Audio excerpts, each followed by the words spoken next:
Lucent GK के भौतिकी है, उसी को हम लोग को कंप्लीट पढ़ना था शुरू से लेकर अंतिम तक, और ये लुसेंट जीके बुक से पढ़ना था।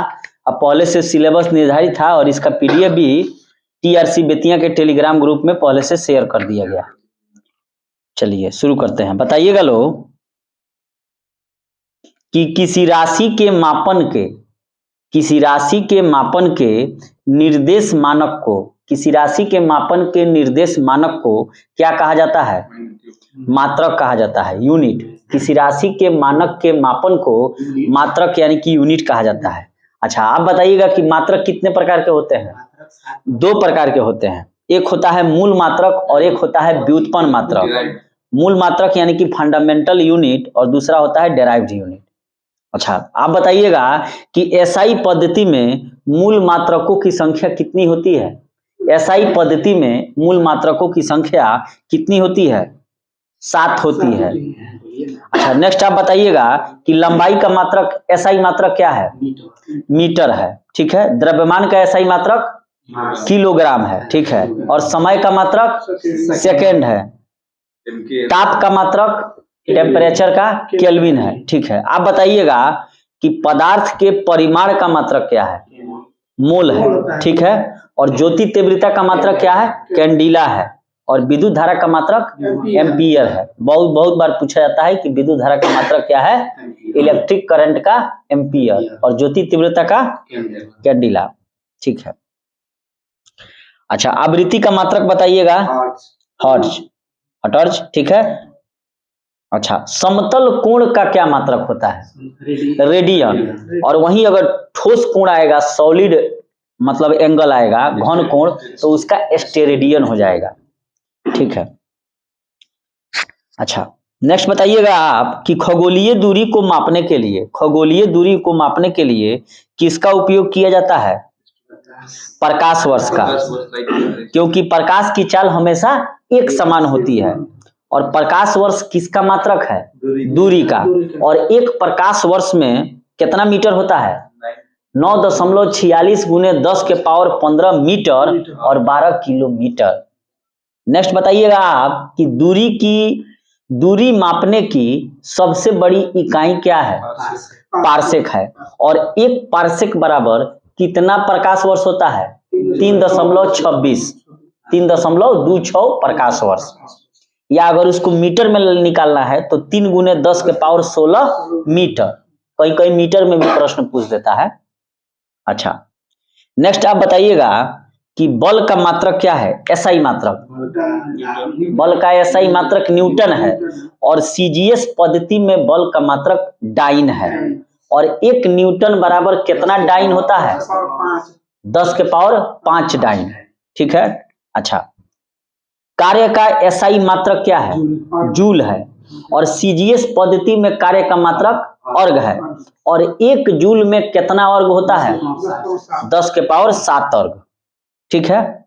अच्छा, नेक्स्ट बताइएगा आप कि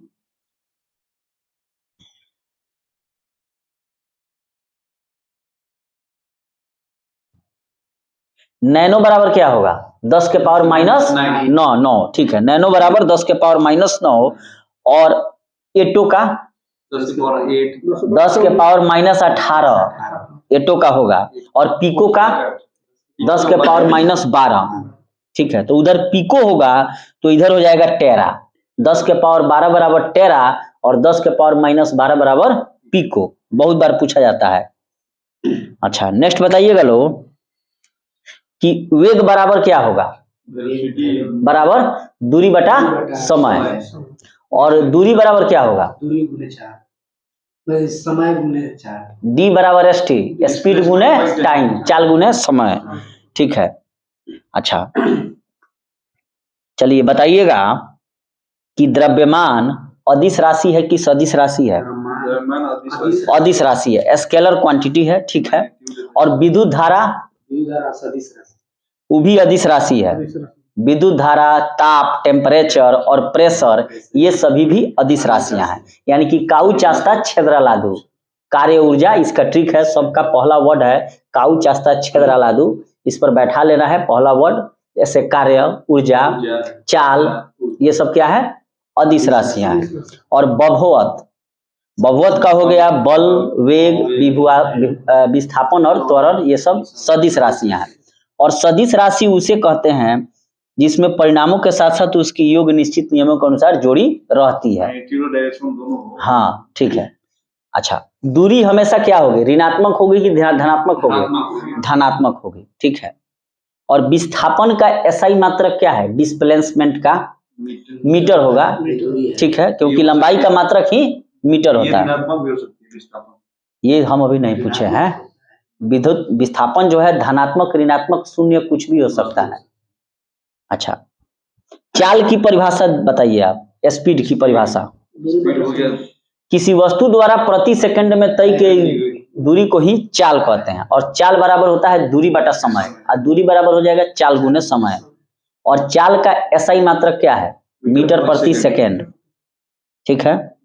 अच्छा, आप बताइएगा वेग का एसआई मात्रक मीटर प्रति सेकंड है, ठीक है। यानी कि विस्थापन की दर को वेग कहा जाता है। अच्छा, त्वरण का एसआई मात्रक बताइए। मीटर प्रति सेकंड स्क्वायर, ठीक है।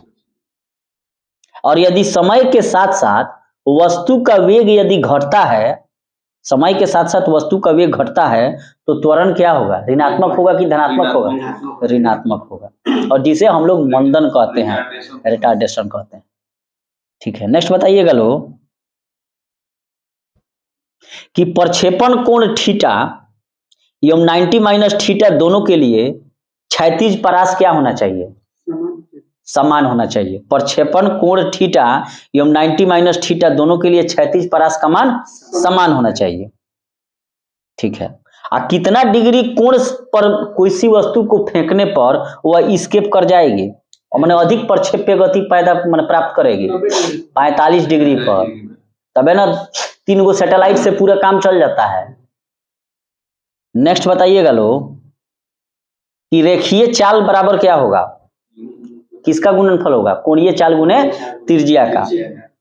अच्छा, पाई की मान की गणना सबसे पहले किसने की थी? पाई की मान की गणना सबसे पहले आर्यभट्ट ने की थी। अच्छा, बताइएगा कि न्यूटन ने जो अपने गति नियम दिए वह किस पुस्तक में उन्होंने उसको प्रकाशित करवाया था?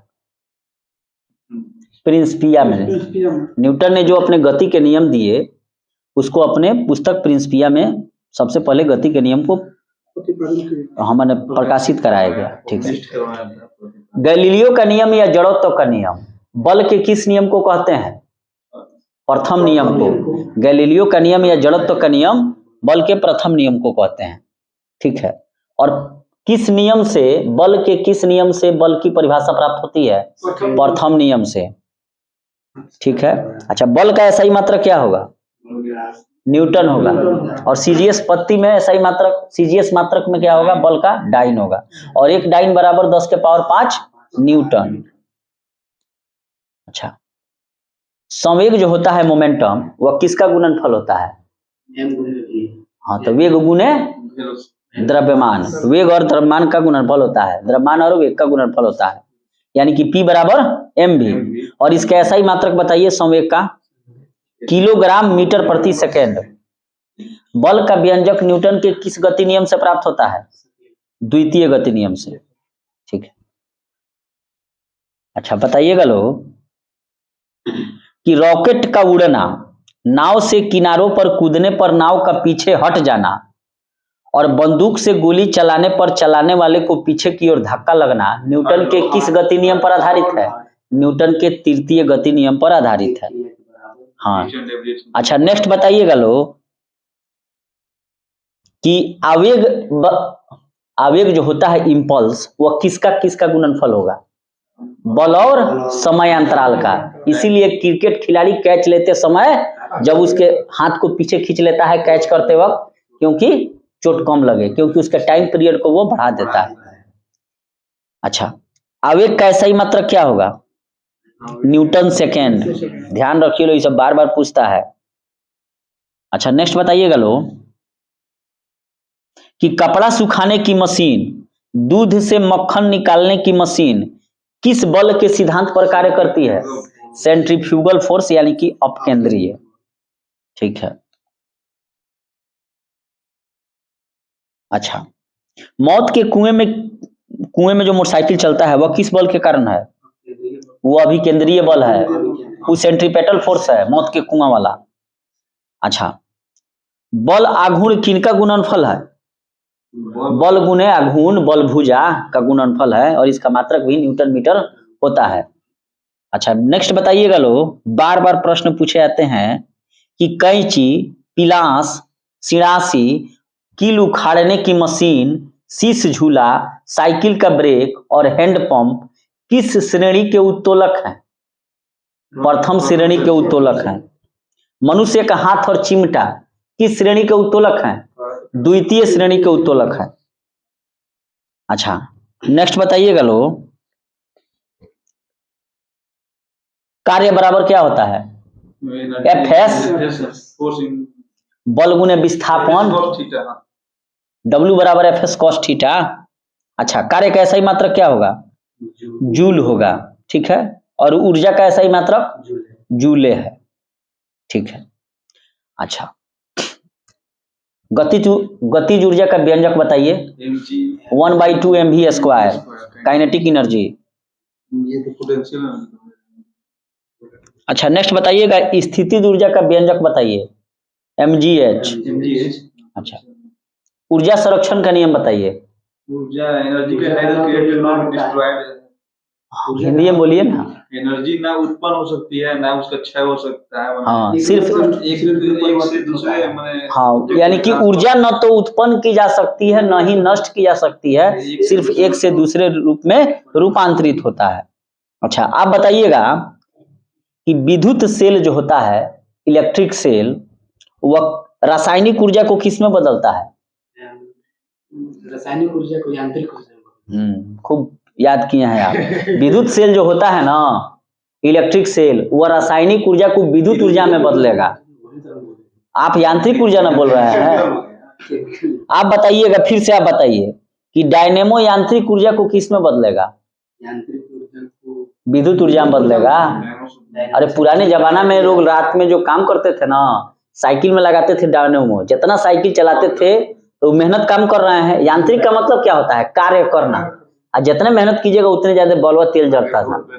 तो डायनेमो जो है वह यांत्रिक ऊर्जा को विद्युत ऊर्जा में बदलता है, और इलेक्ट्रिक सेल जो है वह रासायनिक ऊर्जा, जैसे कि मान लीजिए टॉर्च का बैटरी क्या है? इलेक्ट्रिक सेल ना है एक प्रकार का, वो क्या करेगा? रासायनिक ऊर्जा को विद्युत ऊर्जा में। नेक्स्ट बताइएगा आप कि ट्यूबलाइट विद्युत ऊर्जा को किस में बदलेगा?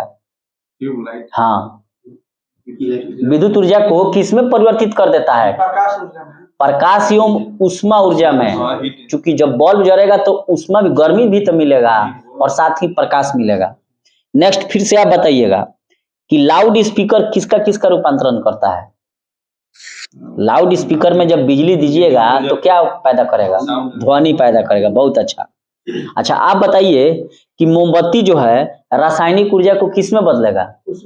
ऊष्मा एवं प्रकाश ऊर्जा में, ठीक है। अच्छा, सितार किसको बदलता है? सितार पर मेहनत करते हैं तो यांत्रिक कार्य करते हैं तो ध्वनि ऊर्जा निकालेगा, ठीक है। आप बताइएगा कि यदि संवेग को दुगुना कर दिया जाए तो गतिज ऊर्जा कितनी गुनी हो जाएगी? संवेग को दुगुना, हाँ बहुत अच्छा, वेरी गुड। संवेग को दुगुना करने पर गतिज ऊर्जा 4 गुनी हो जाएगी। आप बताइएगा कि 1 किलोवाट में कितना वाट होगा? 1000 होगा। और 1 मेगावाट में कितना वाट होगा बताइए? 10 के पावर 6 मेगावाट। आप बताइएगा कि 1 वाट बराबर कितना अर्घ सेकेंड होगा? 10 के पावर 7 प्रति अर्घ प्रति सेकेंड होगा। अच्छा, शक्ति की परिभाषा बताइए आप। कार्य करने की दर को शक्ति कहते हैं, ठीक है। और शक्ति का मात्रक वाट है, और किसके सम्मान में रखा गया है? जेम्स वाट के सम्मान में रखा गया है। अच्छा, नेक्स्ट आप बताइएगा कि शक्ति का एक और मात्रक है अश्व शक्ति। तो आपको बताना है यह कि एक अश्व शक्ति यानी कि हॉर्स पावर में कितने वाट होते हैं? 776 की 46। एक अश्व शक्ति में 746 वाट होते हैं, ठीक है। और 1 किलोवाट में 1.34 हॉर्स पावर होता है। और मनुष्य का जो सामर्थ्य होता है वह 0.05 से 0.1 हॉर्स पावर के बराबर होता है। एक पॉइंट हमारा नेक्स्ट आप बताइएगा कि वाट सेकेंड, वाट घंटा और किलोवाट घंटा किसके मात्रक हैं? शक्ति के हैं कि कार्य के हैं कि ऊर्जा के हैं? गलती है, ये कार्य अथवा ऊर्जा के मात्रक हैं। जिसमें समय आ गया, जैसे वाट सेकेंड, सेकेंड आ गया, वाट घंटा, घंटा आ गया, और किलोवाट घंटा, तो ये अगर घंटा वाला चीज आ गया माने समय वाला, तो ये मात्रक हो जाएंगे कार्य या ऊर्जा के। फंसना नहीं चाहिए। अब इसके बाद जब भी पूछा जाए कि वाट सेकेंड किसका मात्रक है? कार्य ऊर्जा का। वाट घंटा कार्य ऊर्जा का। किलोवाट घंटा, घंटा आ गया तो कार्य ऊर्जा का। अब बाकी जो भी आएंगे वाट, किलोवाट, मेगावाट, एचपी, ये सब शक्ति के मात्रक। चलिए आप बताइएगा कि गुरुत्वाकर्षण का नियम किसने दिया था? न्यूटन ने। Very good. गुरुत्वाकर्षण का नियम जो है न्यूटन ने दिया था। और उसका मान बताइए। माने एगो नहीं, न्यूटन का 2 मान होता है, एगो छोटा जी होता है, बड़ा जी होता है। तो बड़ा जी का नाम मान हम पूछ रहे हैं कुछ शब्द। 6.67 गुने 10 के power minus 11 newton metre square प्रति केजी स्क्वायर। बहुत बढ़िया। ये जो गुरुत्वाकर्षण जो होता है इसका थ्योरी होता है ए बराबर जी m1 m2 बटा r स्क्वायर। यहाँ m1 m2 क्या है? द्रव्यमान है, और r रेडियस हो जाएगा। तो ये बड़ा जी का मान होता है 6.67 गुने 10 के power minus 11 newton metre square प्रति केजी स्क्वायर। अच्छा, सार्वत्रिक गुरुत्वाकर्षण नियतांक का प्रायोगिक मान सबसे पहले किसने निकाला था? हेनरी कैवेंडिश ने। ठीक है। अच्छा, नेक्स्ट बताइएगा लोग कि छोटा जी का मान कितना होता है? 9.8 मीटर प्रति सेकेंड स्क्वायर। अच्छा, आप बताइएगा कि पृथ्वी की अगर घूर्णन गति घट जाए तो जी का मान क्या हो जाएगा? बढ़ जाएगा। बहुत अच्छा। पृथ्वी की घूर्णन गति अगर घट जाए तो जी का मान बढ़ जाएगा, और घूर्णन गति बढ़ जाए तो जी का मान घट जाएगा। पृथ्वी से ऊपर नीचे जाने पर जी का मान घटने लगता है, और ध्रुवों पर क्या होगा? जी का मान महत्तम हो जाएगा।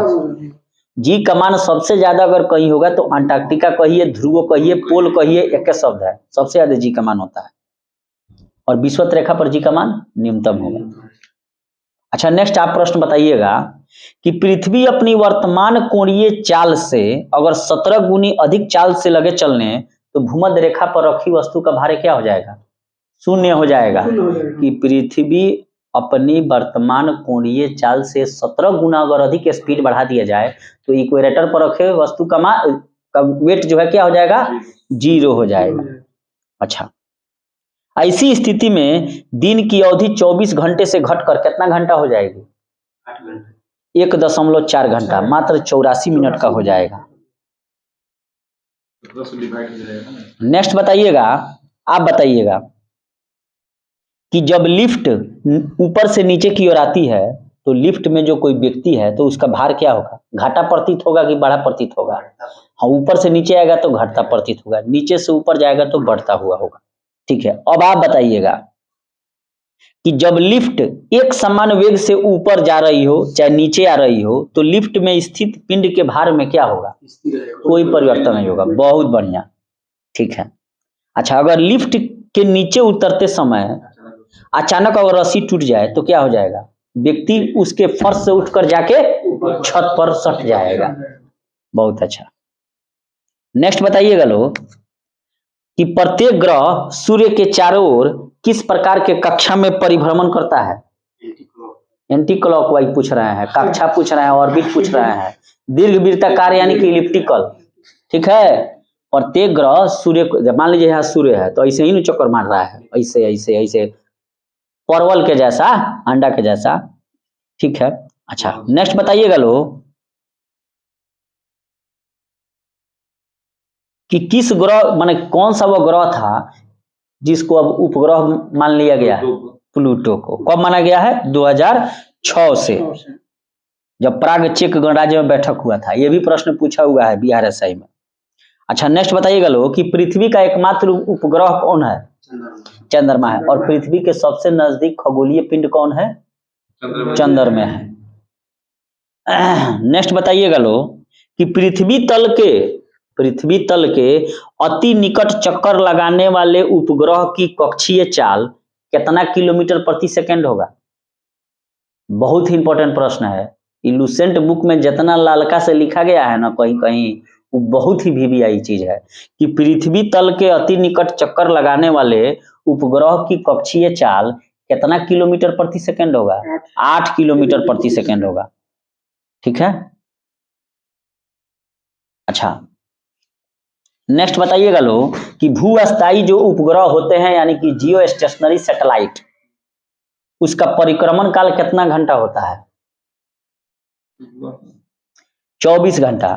ऐसा उपग्रह जो पृथ्वी के अक्ष के लंबवत, जैसे पृथ्वी घूम रही है पश्चिम से पूर्व वैसे वो भी परिक्रमा कर रहा है, और जिसका परिक्रमण काल जितना देर में पृथ्वी अपने घूम रही है 24 घंटा में, उतना देर में वो भी 24 घंटा में चक्कर लगाएगा, उसी को कहा जाता है जियो स्टेशनरी भूस्थैतिक उपग्रह। और ये कितने ऊंचाई पर भेजे जाते हैं? 36,000 किलोमीटर की ऊंचाई पर। और भू तुल्यकालिकी यानी कि जियो श्रीकोणस कक्षा में संचार उपग्रह स्थापित करने की संभावना सबसे पहले किस वैज्ञानिक ने बताई थी? आर्थर सी क्लार्क ने। अच्छा आप बताइएगा कि पृथ्वी के लिए पलायन वेग का मान क्या है? 11.2। हाँ 11.2 किलोमीटर प्रति सेकेंड। ठीक है, बहुत बढ़िया। यानी कि अगर इतना वेग प्रति सेकंड का दे दिया जाए तो आप चाहे हम चले जाएंगे लोग सीधे पृथ्वी के कक्षा से बाहर, और फिर दोबारा लाने के लिए बड़ी मेहनत करना पड़ेगा। अच्छा नेक्स्ट बताइएगा लोग। अच्छा, यदि किसी उपग्रह का कक्षीय वेग को √2 गुना, यानी कि कक्षीय वेग कह रहा है ऑर्बिटल वेलोसिटी, कि किसी उपग्रह के ऑर्बिटल वेलोसिटी को √2 गुना अर्थात 41% बढ़ा दिया जाए तो पृथ्वी की कक्षा को क्या कर जाएगा? वो छोड़कर पलायन कर जाएगा। अच्छा आप बताइएगा लोग, दाब कौन सी राशि है? दाब है अदिश राशि है। ठीक है, और दाब का मात्रक क्या होता है? पास्कल भी कहते हैं, और इसका ऐसा ही मात्रक न्यूटन प्रति मीटर स्क्वायर होता है। ठीक है, न्यूटन प्रति मीटर स्क्वायर। अच्छा नेक्स्ट बताइएगा कि वायुमंडलीय दाब जो मापा जाता है किस यंत्र से मापा जाता है? बैरोमीटर से। और बैरोमीटर के खोजकर्ता टॉरिसेली थे, इंजीनियर टॉरिसेली। अच्छा, एक बार कितना न्यूटन प्रति मीटर स्क्वायर के बराबर होता है? वायुमंडलीय दाब का मात्रक बार है ना, आज दाब को ऐसे पास्कल से मापा जाता है, तो वायुमंडलीय दाब का मात्रक बार है, और वायुमंडलीय दाब मापने की मशीन है बैरोमीटर। तो एक बार बराबर कितना दाब होता है? एक बार बराबर कितना न्यूटन प्रति मीटर स्क्वायर होगा? 10⁵ न्यूटन प्रति मीटर स्क्वायर। अच्छा आप बताइएगा लोग, पहाड़ों पर खाना बनाने में कठिनाई होती है किस कारण से? दाब कम है वहां पर, प्रेशर कम है, और वायुयान में बैठे यात्री के फाउंटेन पेन से स्याही रिस जाती है, इसका मतलब क्या है? दाब कम है। अच्छा बहुत ही इंपॉर्टेंट प्रश्न है, बताइएगा लोग कि अगर बैरोमीटर का पाठ्यांक अचानक एकाएक नीचे गिर जाए तो क्या हो जाएगा? आंधी तूफान आ जाएगा, और नीचे धीरे धीरे नीचे गिरेगा तो बारिश होगी, और धीरे धीरे ऊपर उठेगा तब जाके मौसम साफ होने की संभावना रहती है। धीरे धीरे नीचे गिरी तो बारिश, एकाएक धक से नीचे गिरी तो आंधी तूफान। अच्छा नेक्स्ट बताइएगा लोग कि P बराबर क्या होता है? माने P बराबर जो दाब होता है ना, तो दाब बराबर कुछ होता होगा ना, HdG, यानी कि गहराई, घनत्व और गुरुत्वाकर्षण, ये तीनों पर निर्भर करेगा। जितना गहरा जाइएगा प्रेशर बढ़ते जाएगा। अपेक्षिक घनत्व को यानी कि रिलेटिव डेंसिटी को किससे मापा जाता है? हाइड्रोमीटर के। अगर यही अपेक्षिक आर्द्रता कहता तो हाइग्रोमीटर हो जाता। ठीक है, अच्छा नेक्स्ट बताइएगा लोग, जब बर्फ समुद्र के पानी में तैरती है तो उसके आयतन का कितना भाग समुद्र तल से ऊपर होता है? 10 में 1 भाग, और 9 भाग नीचे रहता है। चलिए बहुत अच्छा।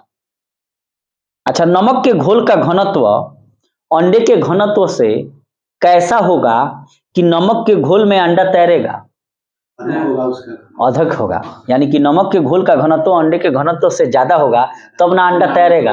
हम लोग समुद्र में अगर तैर पाते हैं इसका मतलब क्या है? कि जल का घनत्व ज्यादा है। अच्छा ये बताइएगा लोग, आप बताइएगा कि दूध की शुद्धता किससे मापते हैं? लैक्टियोमीटर से। ठीक है, दूध मापी भी सही है। अच्छा आप बताइएगा, बहुत इंपॉर्टेंट प्रश्न है, कि गैसों में ससंजक बल का मान क्या होगा? नगण्य होगा। गैसों में ससंजक बल का होगा ही नहीं। आप बताइएगा कि ससंजक बल की परिभाषा। वो बल जो एक ही पदार्थ के अणुओं के मध्य लगने वाले बल को ही ससंजक यानी कि कोहेसिव फोर्स कहते हैं, और भिन्न पदार्थ के मध्य लगने वाले आकर्षण बल को आसंजक यानी कि एडहेसिव कहते हैं। इसीलिए ना आता है गोंद वोंद पर क्या लिखा रहता है? एडहेसिव, यानी कि भिन्न पदार्थों को साटी है। चलिए, अच्छा आप बताइएगा पृष्ठ तनाव का ऐसा ही मात्रक। हाँ, न्यूटन प्रति मीटर होता है। ठीक है। अच्छा, घुलनशील नमक मिलाने पर जल का पृष्ठ तनाव क्या हो जाएगा? बढ़ जाएगा। अच्छा, कुछ पृष्ठ तनाव से और प्रश्न पूछ लिया जाए। अच्छा बताइएगा कि पतली सुई किसके कारण पानी पर तैरती है? पृष्ठ तनाव के कारण। वेरी गुड, बहुत अच्छा। गरम सूप स्वादिष्ट लगता है, इसका मुख्य कारण क्या है? पृष्ठ तनाव, क्योंकि जीभ के पर अच्छी तरह फैल जाता है। आप बताइएगा लो कि साबुन के घोल के बुलबुले बड़े बनते हैं, इसका मतलब क्या है? जल का पृष्ठ तनाव कम हो गया है। चलिए आप बताइएगा कि पेड़ पौधे की शाखाओं, तनों एवं पत्तियों तक जल किस क्रिया से पहुंचते हैं? केशिकात्मक क्रिया से पहुंचते हैं। फ्लोएम पहुंचाता है। जल जाइलम टिश्यू है, यहाँ मैंने क्रिया पूछा है। जाइलम टिश्यू तो ले जाता है, अब फ्लोएम भोजन बना के फैला देता है, लेकिन यहाँ प्रश्न था कि जल किस क्रिया से जाते हैं, तो केशिकात्मक। ठीक है। आप बताइएगा कि लालटेन या लैंप की बत्ती में तेल ऊपर चढ़ता है, किस क्रिया के कारण? केशिकात्मक के कैपिलरी ट्यूब के कारण। चलिए आप बताइएगा कि श्यानता किनका गुण है? ठोस की, गैस की, द्रव्य? श्यानता को विस्कोसिटी कहते हैं। ठोस में तो विस्कोसिटी होगा ही नहीं, केवल द्रव्य और गैसों का गुण है। अच्छा, ये बताइएगा कि विस्कोसिटी को किससे मापा जाता है? वेंचुरी मीटर से। ठीक है, विस्कोसिटी को किससे मापा जाता है? यानी कि द्रव्य के प्रवाह की दर को, लिक्विड फ्लो है। अब अंग्रेजी हमको बोलना पड़ेगा। चलिए बताइएगा अंग्रेजी में कि एक आदर्श तरल की श्यानता क्या होगी? शून्य होगी। अच्छा, ज्वालामुखी से निकलने वाला लावा बहुत गाढ़ा होने पर भी तेजी से बहता है, इसका मतलब क्या है? कि उसके घनत्व को कौन निर्धारित करता है? वेग। अच्छा, किसी नली में द्रव्य प्रवाह की दर किससे मापी जाती है? वेंचुरी मीटर से। चलिए नेक्स्ट बताइएगा कि स्ट्रेस किसे कहा जाता है? प्रतिबल। प्रति एकांक क्षेत्रफल पर लगने वाले बल को प्रतिबल कहते हैं। यंग मॉडुलस इलास्टिसिटी के बारे में बताइए। प्रत्यास्था का यंग मापांक, यानी कि प्रतिबल और विकृति के अनुपात को ही यंग मॉडुलस इलास्टिसिटी कहते हैं। हुक्स लॉ बताइए लो। प्रत्यास्था की सीमा में किसी वस्तु में उत्पन्न विकृति और उस पर लगाए गए प्रतिबल उसका अनुकरणपाती होता है, इसी ही कहते हैं हुक्स लॉ।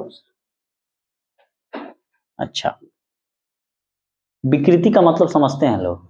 इलास्टिसिटी, जैसे रबर क्या है? खींचिए लमर जाएगा, फिर छोड़िए तो अपने पूर्व निर्धारित गुण को धारण कर लेगा।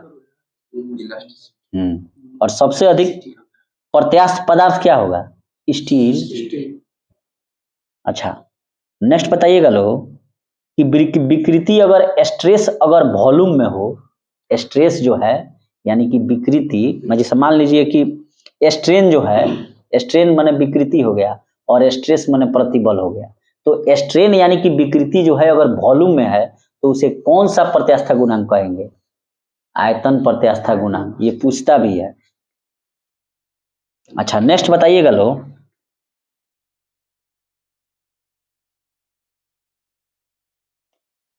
कि चंद्रमा पर जी का मान पृथ्वी के जी का मान का कितना होता है?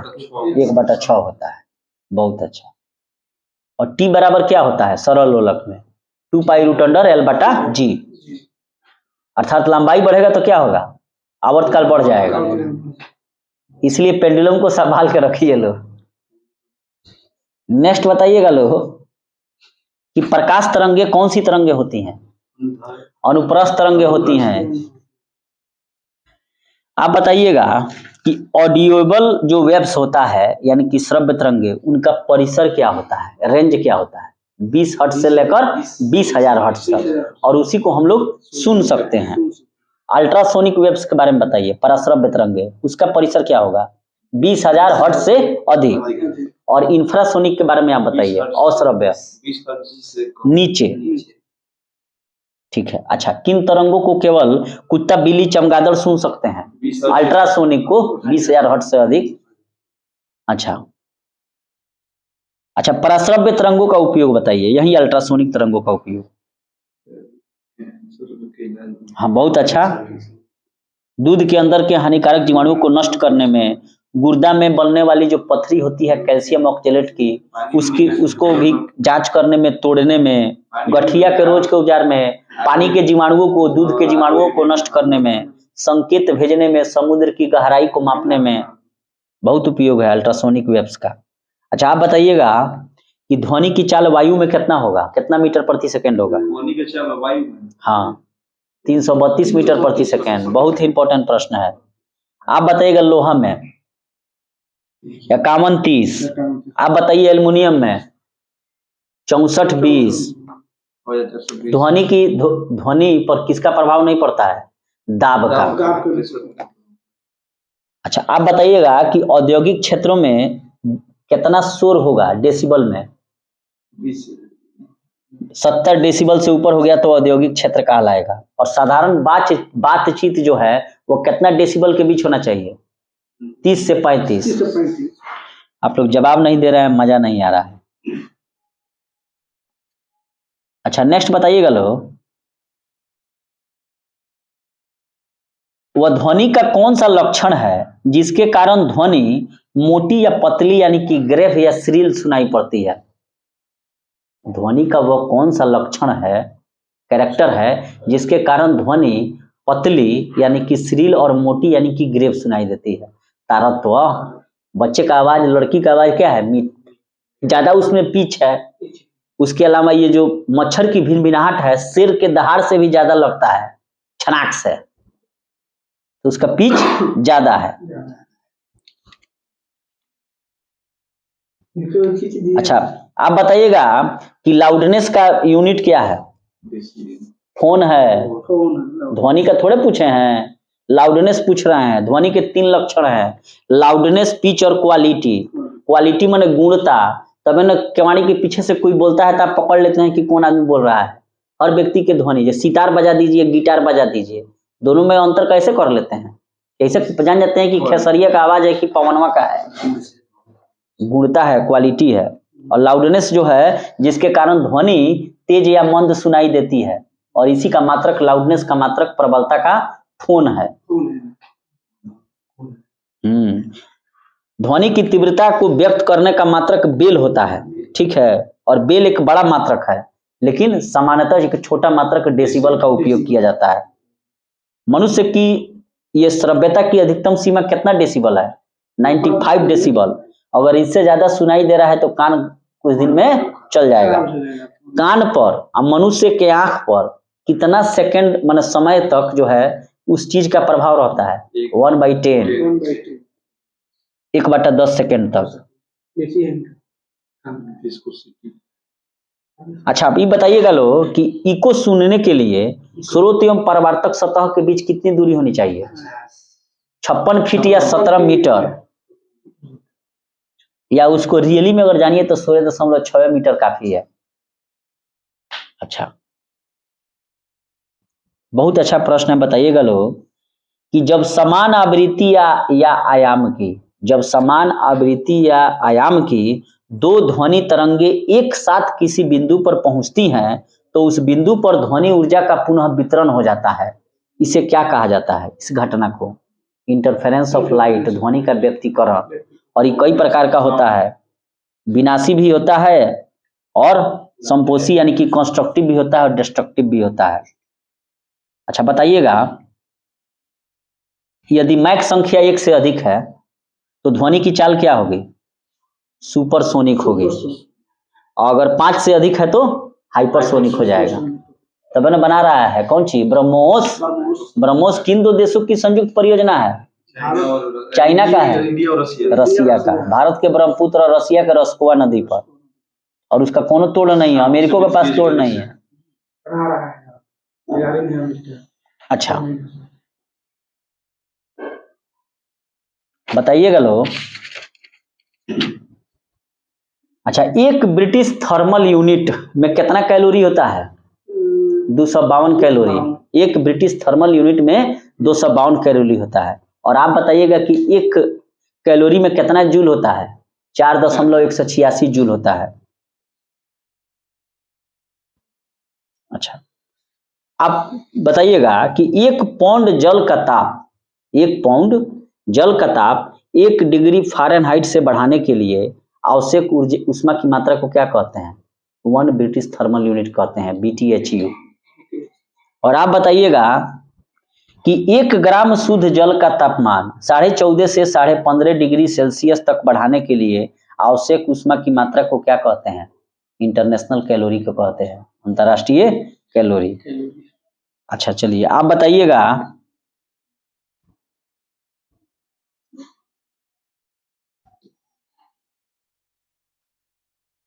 केल्विन में व्यक्त ताप को किस में नहीं लिखा जाता है? ताप का मापन केल्विन में करता है ना, तो डिग्री में कभी नहीं लिखा जाता है उसको। अच्छा आप बताइएगा कि मरकरी थर्मामीटर का आविष्कार किसने किया था? फ़ारेनहाइट ने। मरकरी थर्मामीटर का आविष्कार फ़ारेनहाइट ने किया था। चलिए आप बताइएगा कि टोटल रेडिएशन पायरोमीटर, पायरोमीटर से विकिरण ऊर्जा मापा जाता है, विकिरण टेम्परेचर को, तो कितना डिग्री सी से ऊंचे तापमान को ही पायरोमीटर से मापा जाता है? 800 डिग्री सी। प्लेटिनम प्रतिरोध तापमापी में कितना से कितना तक मापन कर सकते हैं?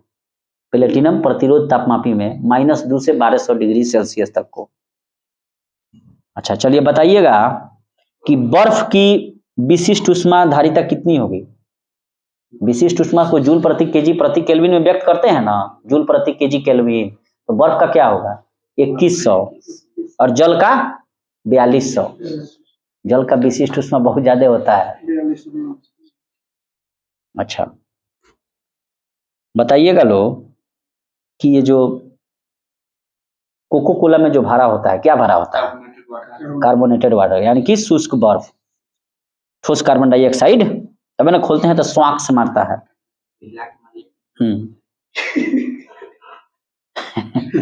अच्छा, वायुमंडल किस विधि से गर्म होता है? कन्वेक्शन, संवहन विधि से गर्म होता है। बहुत पूछा जाता है यह प्रश्न कि वायुमंडल किस विधि से गर्म होता है, तो कन्वेक्शन। आप बताइएगा कि फ्रिज यानी कि रेफ्रिजरेटर का दरवाजा अगर खोल दिया जाए तो कमरे का तापमान पर क्या प्रभाव पड़ेगा? बढ़ जाएगा, बढ़ जाएगा, बढ़ जाएगा। चलिए ठीक है। आप बताइएगा कि अच्छे अवशोषक ही अच्छे उत्सर्जक होते हैं। खूब ध्यान से सुनिएगा कि अच्छे अवशोषक ही अच्छे उत्सर्जक होते हैं। और अंधेरे कमरे में यदि काली और सफेद वस्तु को समान ताप पर गर्म करके रखा जाए तो काली वस्तु अधिक रेडिएशन उत्सर्जित करेगी, अतः काली वस्तु अंधेरे में अधिक चमकेगी। यह किसका नियम है? किरचॉफ का नियम है। कल ना पढ़े थे लोग।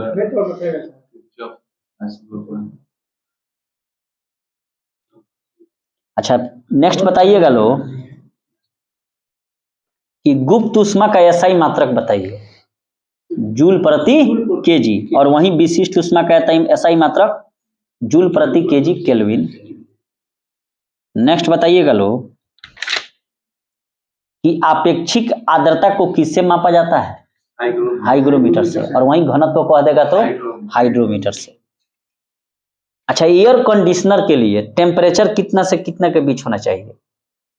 23 से 25 डिग्री सी के बीच। और आर्द्रता जो होना चाहिए 60 से 65 होना चाहिए।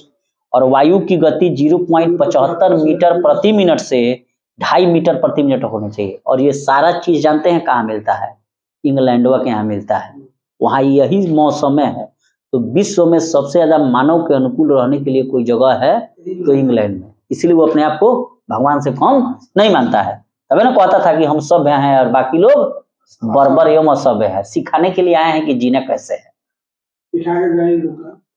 चलिए बताइएगा, बहुत ही इंपॉर्टेंट चैप्टर शुरू होने जा रहा है, प्रकाश, लाइट। और ये काफी इंपॉर्टेंट है। बताइएगा कि प्रकाश क्या है? एक तरंग है, एक प्रकार की ऊर्जा है। प्रकाश ऊर्जा है, और शायद अगर सूर्य न रहता तो यहाँ पर धरती पर कुछ नहीं रहता। क्लियर है? इतना समझ रहे हैं ना? जब पेड़ पौधा नहीं रहता तो कोनो ना बारिश होता ना कुछ होता, क्योंकि जीवन का कोई भी साइकिल नहीं चलता। तो प्रकाश एक प्रकार की ऊर्जा है, ठीक है। और यह किस रूप में संचरित होता है, किस रूप में चलता है? विद्युत चुंबकीय तरंगों के रूप में चलता है। और इसकी अनुभूति कैसे होती है? तो हमारे आंखों से होती है, ठीक है। तो अच्छा, प्रकाश जो होता है उसका तरंग दैर्घ्य कितना से कितना के बीच होगा? 3900 एंगस्ट्रॉम से 7800 एंगस्ट्रॉम के बीच होता है। चलिए आप बताइएगा कि प्रकाश के कणिका मॉडल को सबसे पहले किसने प्रस्तुत किया था? दकार्ते ने। प्रकाश के कणिका मॉडल को दकार्ते ने प्रस्तुत किया। और वहीं अगर कहेगा कि प्रकाश की उत्पत्ति नियम को, तब जाके स्नेल होगा, ठीक है।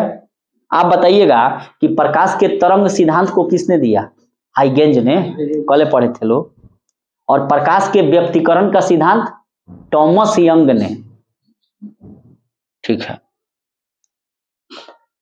नेक्स्ट बताइएगा लोग कि प्रकाश विद्युत प्रभाव की खोज किसने की? पीजो इलेक्ट्रिक इफेक्ट, आइंस्टीन ने। बहुत बार इतना पूछा जाता है ना, गलती भी होता है, कि प्रकाश विद्युत प्रभाव की खोज आइंस्टीन ने, और साथ ही सापेक्षिकता के सिद्धांत को भी आइंस्टीन ने खोज की, और ई बराबर mc² उन्होंने नहीं दिया, और इसके लिए उनको नोबेल पुरस्कार भी मिला था। अच्छा, नेक्स्ट बताइएगा लोग कि सूर्य, अच्छा ये जो हो गया, नॉन ल्यूमिनियस बॉडीज का नाम बताइए। अप्रदीप्त वस्तुएं। मून नॉन ल्यूमिनियस होगा? नहीं होगा, नॉन ल्यूमिनियस वो नहीं होगा। मेज और कुर्सी होगा, उसका अपना भी प्रकाश होता है, ठीक है। सूर्य का भी अपना प्रकाश होता है, पृथ्वी का भी। मून का अपना प्रकाश होता है, मून तो सूर्य से होता है। ना ना ना ना, एकदम होगा। आप जाके किताब में खोजिएगा ना, एकदम नॉन ल्यूमिनियस में मून नहीं होगा।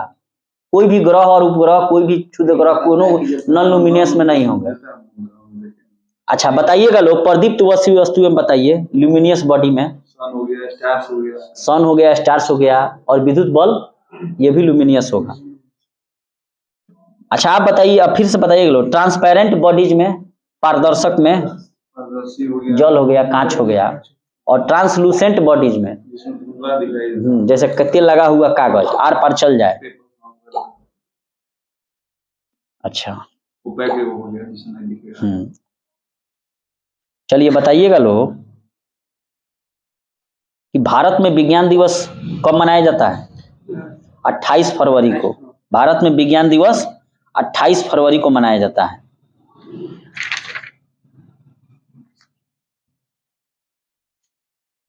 अच्छा, ऑप्टिकल फाइबर के बारे में आप लोगों ने सुना होगा। ऑप्टिकल फाइबर, इसका उपयोग बताइए। हाँ, प्रकाश सिग्नलों को दूर तक भेजने में, मनुष्य के शरीर के आंतरिक अंगों का परीक्षण करने में, और शरीर के अंदर अंदर लेसर किरण भेजने में, ठीक है। ऑप्टिकल फाइबर का ही उपयोग करके आजकल सब काम हो रहा है। जियो वो सब फाइबर वाइबर सब चल रहा है।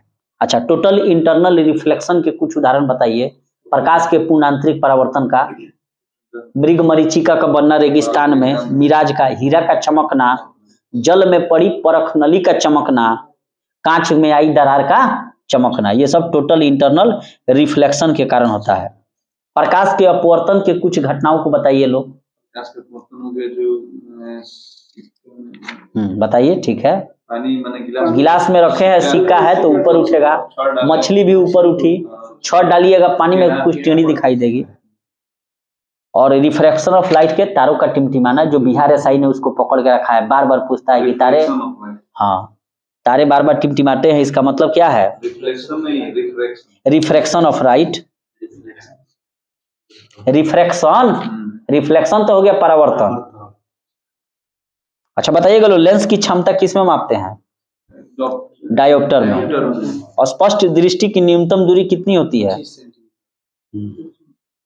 बताइएगा लोग कि प्राथमिक रंग कौन कौन है? लाल लाल, दिव्य और प्राथमिक, नीला, हरा और लाल। अच्छा, द्वितीयक रंग बताइए लोग। पीला, मैजेंटा, पीकॉक, नीला को द्वितीयक रंग कहते हैं। इससे प्रश्न पूछता है। अच्छा, कोई वस्तु अगर लाल दिखाई दे रही है, इसका मतलब क्या है? लाल किरण को मैंने वापस लौटा रही है। हाँ, वो लाल किरण को रिफ्लेक्ट कर रही है और बाकी सबको अवशोषित कर रही है। और कोई वस्तु काली दिखाई दे रही है, इसका मतलब क्या है कि सभी रंगों को अवशोषित कर ले रही है। और जैसे शर्ट पहने व्हाइट दिखाई दे रहा है, तो इसका मतलब है कि सभी रंगों को परावर्तित यानी कि रिफ्लेक्ट कर रहा है। अच्छा, प्रकाश के वर्ण विक्षेपण को किसने दर्शाया था? न्यूटन ने। वैज्ञानिक है पिनाला। अच्छा, बताइएगा लोग कि नेत्रदान में किसका दान किया जाता है? कॉर्निया। ठीक है, कॉर्निया का दान किया जाता है। बहुत अच्छा। अच्छा, आंख के रंग का मतलब किसके रंग से होता है? कितना लोगों का नीला आंख होता है, भूरा होता है, बिल्ली के जैसा होता है, तो उसका आइरिस के कारण। ठीक है, आइरिस के कारण। और आइरिस के बीच में एक छेद होता है, उसी को कहा जाए पुतली, प्यूपिल। अच्छा, बताइएगा लोग कि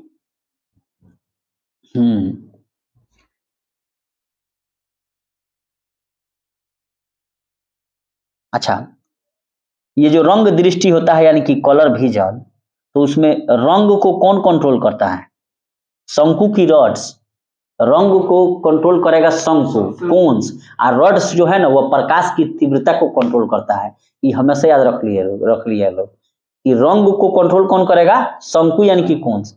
अब तीव्रता को, प्रकाश की जो ज्यादा मात्रा आंख में चल जाती है, उसको कंट्रोल रॉड करेगा। ठीक है, नेक्स्ट बताइएगा लोग कि मनुष्य का दृष्टि जो क्षेत्र है वो कितना है? कितना किलोमीटर है? ये अनंत है यार, अनंत तक, अनंत देख सकते हैं, जहां ले आंख चल जाए अनंत है। अच्छा, बताइएगा लोग कि मायोपिया में किस लेंस का प्रयोग किया जाता है? मायोपिया को दूर करने के लिए। ठीक है, अवतल लेंस। और हाइपरमेट्रोपिया में उत्तल लेंस। बहुत अच्छा। और प्रेस बायोपिया में वही बायोफोकल या द्विफोक्सी या अवतल कहिए। और एस्टिग्माटिज्म में सिलेंडर वाला। अच्छा, आंख के अंदर के दबाव को मापने के लिए किस यंत्र का प्रयोग किया जाता है? आंख के अंदर कितना प्रेशर है, पहला बार हम भी सुन रहे हैं। टोनोमीटर से मापा जाता है। और इस तरह ब्लड प्रेशर स्फिग्मोमैनोमीटर से। और ना है पटिया बांध के पंप मारे ला लो। अच्छा, बताइएगा लोग कि सबसे अच्छा चालक धातु में कौन है? चांदी है। और उसके बाद तांबा है, उसके बाद एल्युमिनियम है, तब उसके बाद लोहा है। तो कॉपर होगा, चांदी होगा, उसके बाद ना कॉपर होगा। अरे हम चौथा में बताएं, सबसे ज्यादा थोड़ी हम। तो दूसरा में तो खुदे तांबा आ गया, कॉपर, तब कहाँ से चौथा में कहाँ से आएगा?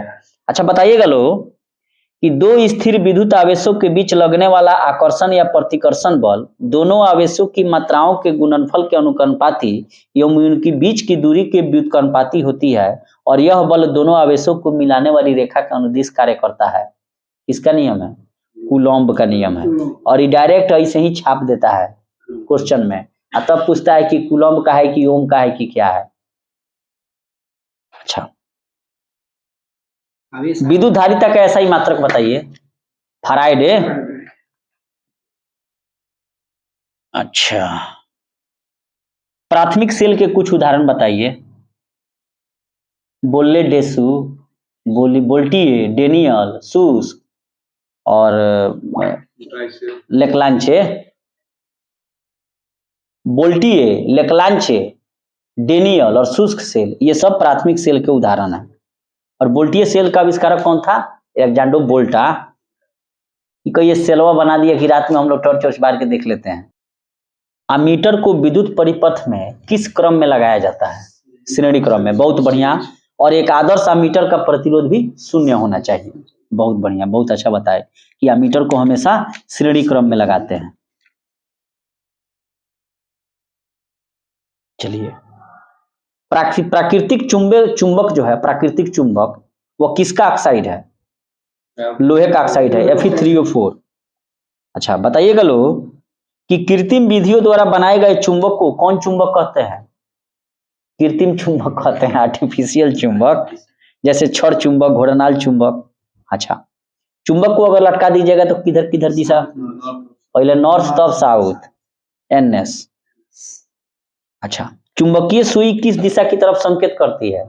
सबसे पहले उत्तरे बताइएगा, नॉर्थ है। अच्छा, मुक्त रूप से लटकी हुई चुंबकीय सुई का अक्ष भौगोलिक अक्ष के साथ कितना का कोण बनाती है?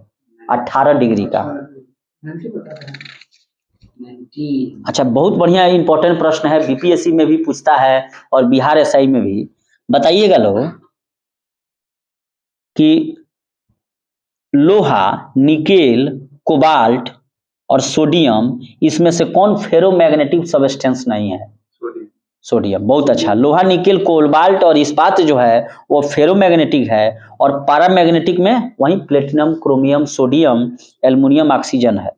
ठीक है, और डाई मैग्नेटिक में हो जाएगा जस्ता, बिस्मथ, तांबा, चांदी, सोना, हीरा, नमक, जल। आई बहुत पूछता है, इसी में हमेशा फंस जाता है। एक डोमेन में कितने परमाणु हो सकते हैं? 10 के पावर 18 से 10 के पावर 21 तक। अच्छा बताइएगा लोग कि लोहा का क्यूरी ताप कितना होगा? 770 डिग्री सी, और वहीं पर निकेल का 358 डिग्री सी होता है। अस्थाई चुंबक बनाने के लिए किसका उपयोग किया जाता है?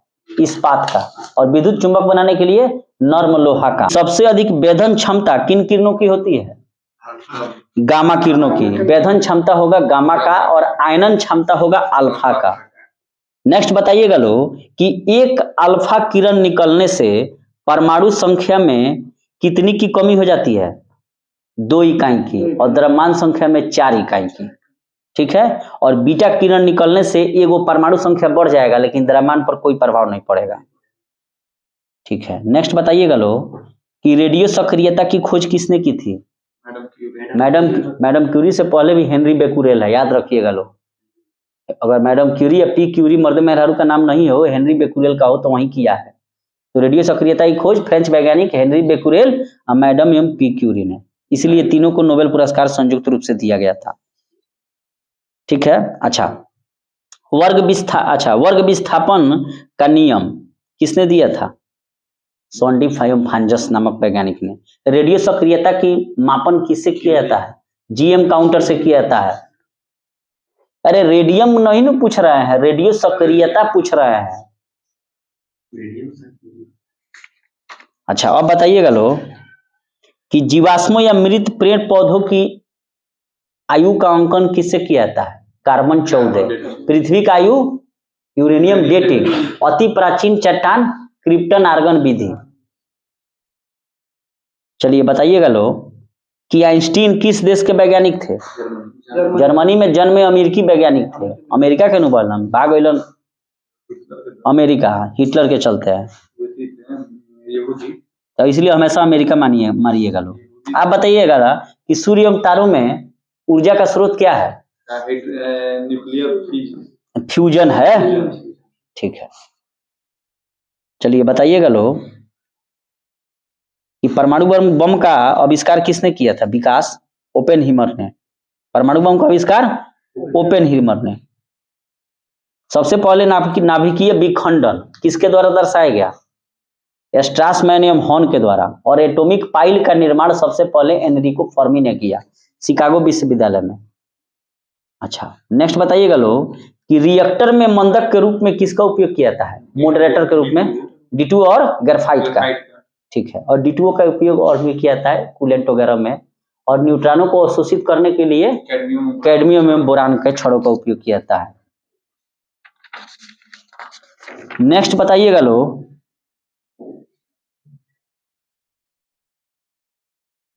अच्छा, पानी के अंदर ध्वनि तरंगों की गणना किससे किया जाता है? पानी के अंदर ध्वनि तरंगों की गणना हाइड्रोफोन से।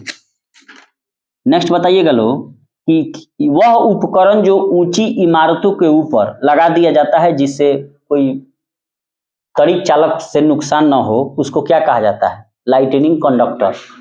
तांबा का उपयोग किया था और इसकी खोज बेंजामिन फ्रैंकलिन ने की थी। अच्छा, वायु दाब मापा जाता है किससे? बैरोमीटर से। ठीक है। और वायु दाब में होने वाले परिवर्तनों को किस पर दिखाया जाता है? बैरोग्राफ पर। अच्छा, उड़ते हुए विमान की ऊंचाई किससे मापा जाता है? अल्टीमीटर से। और वायुयान या मोटर नाव की गति किससे मापा जाता है? टाइकोमीटर से। सूर्य की किरणों की तीव्रता का निर्धारण किससे किया जाएगा? एक्टियोमीटर से। अच्छा, पानी के अंदर चलने वाला छोटा जलयान जिसकी सहायता से समुद्र की सतह पर होने वाली हलचल का भी ज्ञान हो जाता है, उसे क्या कहा जाता है?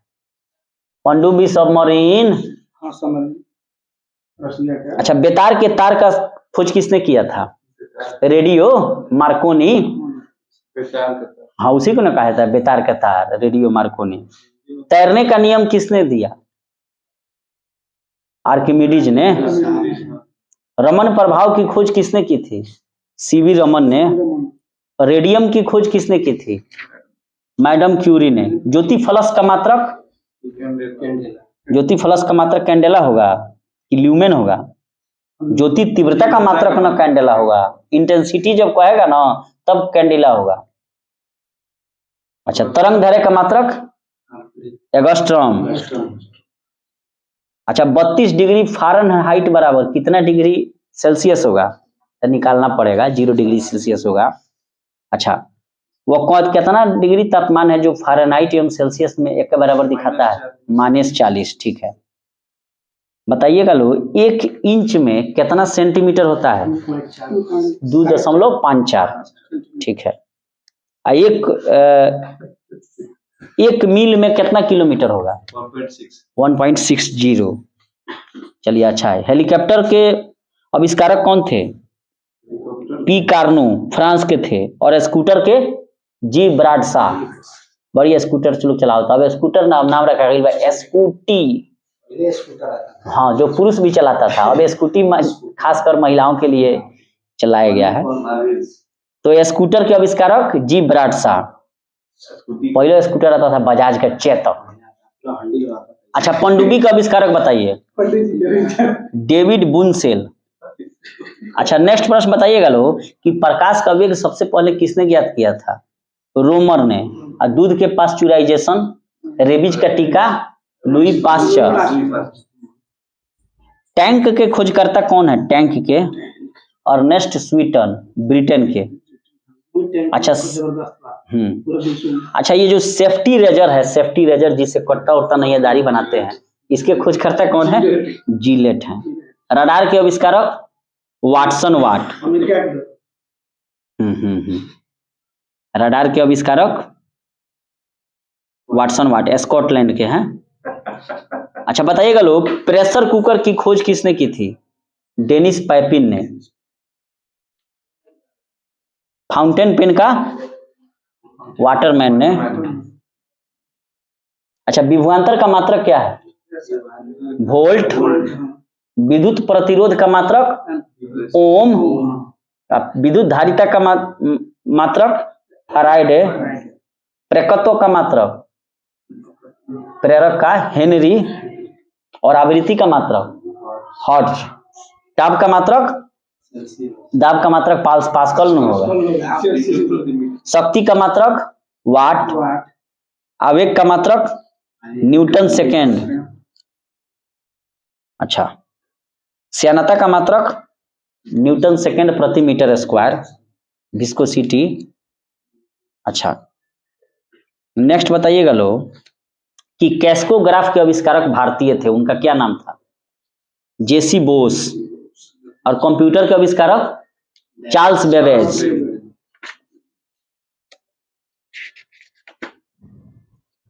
अच्छा, एक लास्ट प्रश्न आप लोग बता दीजिए लो कि जिन नाभिकों में प्रोटॉनों की संख्या 83 या उससे अधिक होती है वे अस्थायी होते हैं। तो अस्थायित्व पर प्राप्त करने के लिए किन किरणों का उत्सर्जन करेंगे? जिन नाभिकों में प्रोटॉनों की संख्या 83 या उससे अधिक होती है तो वे अस्थायी होते हैं। और अस्थायित्व को प्राप्त करने के लिए किन किरणों का उत्सर्जन करेंगे? Alpha beta gamma. ठीक है।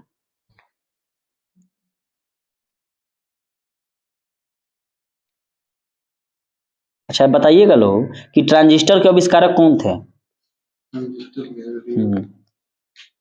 विलियम शाक्ले एवं जॉन बार्डिन। भारत में परमाणु कार्यक्रम के पिता किसे कहा जाता है? होमी जहांगीर भाभा को। ठीक है। और परमाणु भौतिकी के पिता किसे कहते हैं? अर्नेस्ट रदरफोर्ड को। विक्रम साराभाई अंतरिक्ष के न पिता कहलाते हैं, वो भी भारतीय हैं। अच्छा बताइएगा लोग कि पृथ्वी के ध्रुव पर नमन कोण का मान कितना होता है? 90 डिग्री। और विषुवत रेखा पर 0 होगा, 0 डिग्री होगा। किसी स्थान पर भौगोलिक याभ्यंतर और चुंबकीय याभ्यंतर के बीच को कोण को क्या कहते हैं? एंगल ऑफ डिक्लिनेशन, यानी कि दिक्पात कोण कहा जाता है। नेक्स्ट एक बता दीजिए लोग कि ट्रायोड बल्ब का आविष्कार किसने किया था? लीडी फॉरेस्ट ने। और डायोड का सी जेनर ने।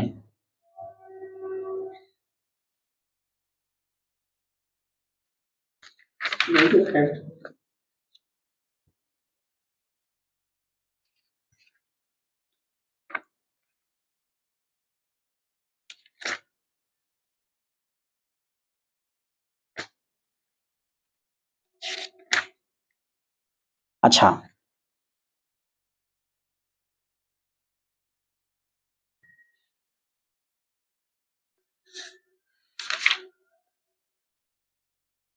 एक वाट घंटा में कितना जूल होगा? 1 वाट घंटा में कितना जूल होगा? 3600 जूल होगा। और 1 किलोवाट घंटा में कितना वाट घंटा होगा?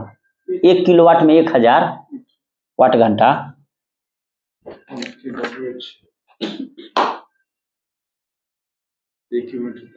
अच्छा ये बताइए लोग कि सामान्य जल की अपेक्षा समुद्री जल में तैरना आसान होता है, इसका मतलब क्या है? समुद्री जल का घनत्व ज्यादा है, इसीलिए उसमें हम लोग तैर पाते हैं। अच्छा विद्युत विभव का एसआई मात्रक क्या होगा? वोल्ट होगा। और पोटेंशियल डिफरेंस यानी कि विभवांतर का भी मात्रक वोल्ट होगा। अच्छा लकड़ी रबर और कागज क्या है? चालक है कि अचालक है कि अर्धचालक है? नॉन कंडक्टर्स हैं। बहुत अच्छा। और चांदी तांबा एल्युमिनियम क्या है? कंडक्टर है। और तड़ित चालक का आविष्कार बेंजामिन फ्रैंकलिन ने किया था।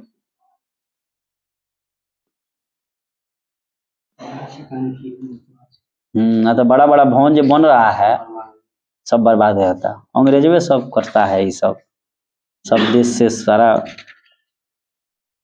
लेंस की क्षमता किस में मापते हैं? डायोप्टर में। एक चीज बड़ा बढ़िया था, बताइएगा लोग कि प्रकाश के चिकने पृष्ठ से टकराकर वापस लौटने की घटना को क्या कहा जाता है? प्रकाश का परावर्तन। बहुत अच्छा। और यदि कोई व्यक्ति भी चाल से दर्पण की ओर चलता है तो उसे दर्पण में अपना प्रतिबिंब भी चाल से आता हुआ प्रतीत होगा। इसका मतलब क्या है कि कौन सा दर्पण है? समतल दर्पण है, प्लेन मिरर है। ठीक है, प्लेन मिरर है। अच्छा गाड़ी के headlight, search light, solar cooker, आंख नाक कान के डॉक्टर द्वारा प्रयोग में आने वाला कौन सा दर्पण है? अवतल दर्पण है।